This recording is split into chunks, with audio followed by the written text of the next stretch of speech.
Hello again, good morning.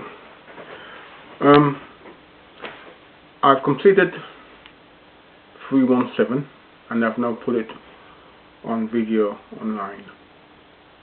Again, bear in mind that 317 deals a lot with inspection and testing, so you need to have the relevant equipment to get that done.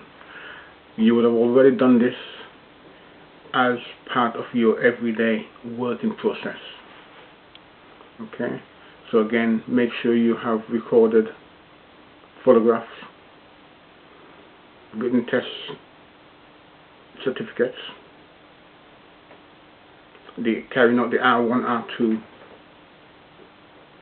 test as required by the IEE regs. Okay, make sure you have testimonies, witness statements, etc. to form part of your inspection and testing. Be aware, produce diagrams of the circuits that you may have worked on and installed. Also, be sure that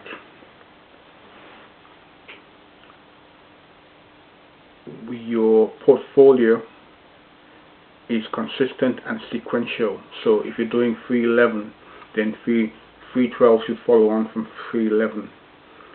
313 should follow on from 312, so that you can follow your folder sequentially. I will be starting 318 and begin to put information in regards to 318 online, on video as well, I should say. But be aware that a lot of this work now has now been done in 311, 312, 313,